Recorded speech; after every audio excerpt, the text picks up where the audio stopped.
Welcome to Devasena అభిరుచులు. ఈరోజు మనం మార్బుల్ కేక్ లేదా జీబ్రా కేక్, ఏదైనా డిజైన్ మాత్రం మార్బుల్ లాగా ఉంటుంది, చూడడానికి జీబ్రా లాగా ఉంటుంది కాబట్టి జీబ్రా కేక్ అంటారు, లేదా మార్బుల్ కేక్ అని కూడా అంటారండి. దీన్ని చాలా సింపుల్గా చాలా ఈజీగా ఎలా చేసుకోవాలో నేను చూపిస్తాను. ఇప్పుడు నేను చెప్పిన కొలతలతో చేసుకున్నారంటే మీకు కూడా ఇదే విధంగా వస్తుందండి. అసలు చూడండి డిజైన్ ఎంత మంచిగా కనిపిస్తుందో, ఎంత బాగా వచ్చిందో, అసలు చాలా స్మూత్గా స్పాంజ్ లాగా వచ్చిందండి. ఇప్పుడు ఎలా చేసుకోవాలో చూద్దాము. ముందుగా మనం మిక్సీ జార్లోకి ఒక 3/4 కప్పు షుగర్ తీసుకోవాలండి. దాన్ని మంచిగా మెత్తగా మిక్సీ పట్టుకోవాలి. అలాగే కొంచెం ఒక 1/2 కప్ అంతా ఆయిల్, వెజిటేబుల్ ఆయిల్ వేసుకోవాలి. ఇది కూడా చక్కెరలోనే వేసుకొని మిక్సీ పట్టుకోవాలి. దాని తర్వాత మిల్క్ అండి, ఇవి మిల్క్ కూడా 1/2 కప్ మిల్క్ తీసుకోవాలి. కొంచెం కొంచెం వేసుకుంటూ మనం మిక్సీ పట్టుకున్నామంటే మంచి క్రీమ్ లాగా తయారవుతుందండి. చూడండి ఎంత మంచిగా, ఎంత స్మూత్ క్రీమ్ లాగా వచ్చిందో, చాలా బాగా వచ్చింది. మామూలుగా బ్లెండర్ ఉంటే బ్లెండర్తో చేసుకున్నా కానీ ఇలాగే వస్తుంది, మనం మిక్సీలో పట్టుకున్నా కానీ బాగా వచ్చిందండి. ఇప్పుడు ఇదంతా కూడా ఒక బౌల్లోకి తీసేసుకుందాము. చూడండి క్రీమీ లాగానే ఉంది కదా, వెనిలా ఐస్ క్రీమ్ ఉన్నట్టే ఉందండి. సేమ్ ఇది వెనిలా క్రీమ్ కేక్ అని కూడా అనొచ్చు. అలాగే మనం దీంట్లో 1 కప్పు నిండా మైదా పిండి తీసుకుంటున్నామండి. 1/2 కప్ చక్కెర, 1/2 కప్ మిల్క్, 3/4 కప్ చక్కెర వేసుకున్నాం కాబట్టి 1 కప్పు, ఫుల్ కప్పు మైదా వేసుకుంటున్నాము. 1 స్పూన్ నిండా బేకింగ్ పౌడర్ అండి, 1/2 టీ స్పూన్, 1/4 టీ స్పూను తినే సోడా, ఇవి వేసేసి మంచిగా జల్లి పట్టుకోవాలండి. ఎందుకంటే ఏమన్నా ఉన్నాయేమో అని చెప్పేసి మనం జల్లించుకుంటే మంచిది. జల్లించుకుంటే ఇవన్నీ కూడా మంచిగా కలుస్తాయి, పిండిలన్నీ కూడా మనం వేసిన క్రీమ్లో ఇవన్నీ కూడా పట్టేసుకొని, చూడండి మొత్తం జల్లి పట్టేసుకున్నాము. నీట్గా వచ్చేసిందండి. ఇప్పుడు విస్కర్తో మనం నీట్గా వన్ సైడ్కే కలపాలండి. కేక్ తయారు చేసేటప్పుడు ఎప్పుడైనా సరే అన్ని వైపులా తిప్పకూడదు, వన్ సైడ్కి మాత్రమే తిప్పుతూ కలుపుకోవాలి.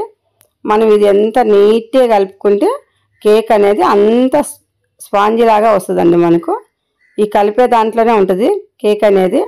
ఇప్పుడు మనం దీంట్లో కొంచెం వెనిలా ఎసెన్స్, ఇది కొంచెం ఒక 1/2 టీ స్పూన్ అంత వేసుకోవాలండి, ఎందుకంటే మంచి స్మెల్ కోసం అండి ఇది.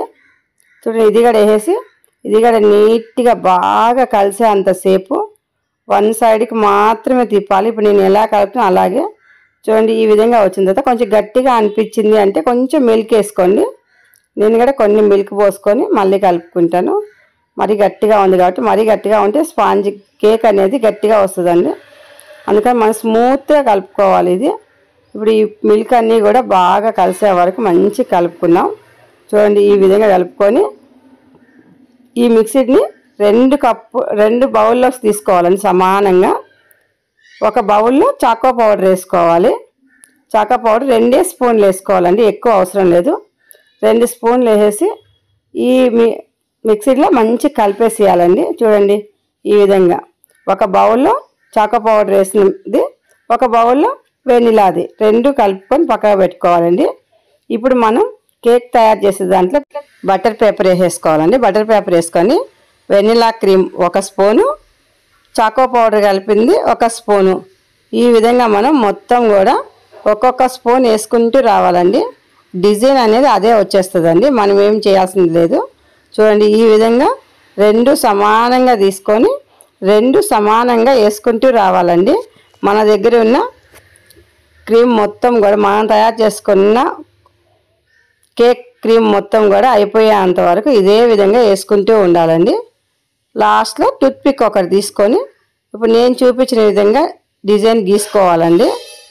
మనం చేసే దాంట్లోనే ఉంటుందండి, ఏ ఫ్లవర్ కావాలంటే ఫ్లవర్ డిజైన్ వస్తుంది, మనకు వేరే ఏ షేప్ కావాలంటే ఆ షేప్ మనం గీసేసుకోవాలండి. దీని మీద గీసేసుకున్నామంటే మనకు ఎలా కావాలంటే అలా వస్తుందండి. చూడండి నేనైతే ఈ విధంగా గీసాను, కానీ మంచిగా వచ్చిందండి.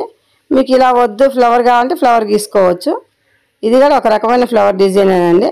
చూడండి ఎవరికి నచ్చిన డిజైన్ వాళ్ళు గీసుకొని పెట్టుకోవచ్చు.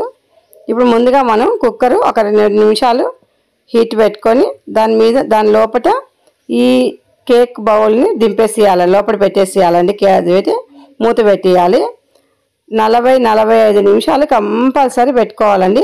అది కూడా సిమ్లో పెట్టుకోవాలి, పెద్ద మంట పెట్టొద్దండి, మాడిపోతుంది.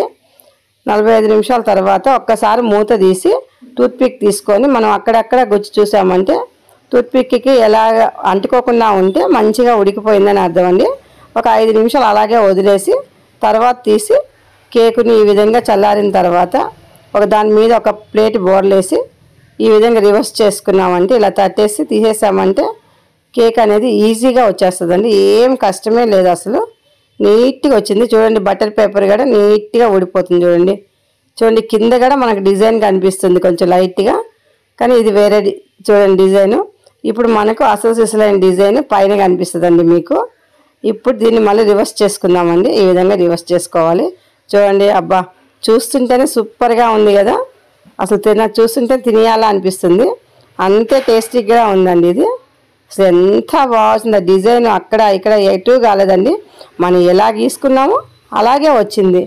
అంతేగాని అంతా కలిసిపోవడము అంతా పోతుంది అని చెప్తున్నారు చాలామంది, ఏమీ పోలేదండి. ఎంత మంచిగా వచ్చిందో చూడండి, చాలా బాగా వస్తుంది. ఇప్పుడు నేను ఎలా చేశానో మీరు కూడా అలాగే సేమ్ టు సేమ్ చేసుకోండి. నేను చెప్పిన కొలతలతోనే చేసుకున్నారంటే మీకు నీట్గా వస్తుంది. ఇప్పుడు నేను కేక్ కడే కట్ చేసి చూపిస్తానండి మీకు, అది ఎంత స్మూత్గా వచ్చింది ఎలా ఉంది అనేది. చూడండి ఇప్పుడు నేను తీసి చూపిస్తున్నాను. ఈ విధంగా కట్ చేసుకుని చూడండి, మొత్తం స్పాంజీ లాగానే ఉంది కదా, అసలు ఎంత మంచిగా వచ్చిందో చూడండి, ఎంత స్మూత్గా ఉందో, నోట్లో వేసుకుంటే కరిగిపోద్దండి, అంత స్మూత్గా వచ్చింది. ఇప్పుడు నేను మీకు ఫోర్క్తో కూడా చూపిస్తాను. చూడండి ఎంత స్మూత్గా వచ్చిందో, చూడండి ఎంత బాగుందో, నీట్గా డిజైన్ చూడండి, ఎంత లోపలి వరకు కూడా మనకు రేర్లు కనిపిస్తుంది. చూడండి ఎంత నీట్గా కనిపిస్తుందో. Subscribe to my channel.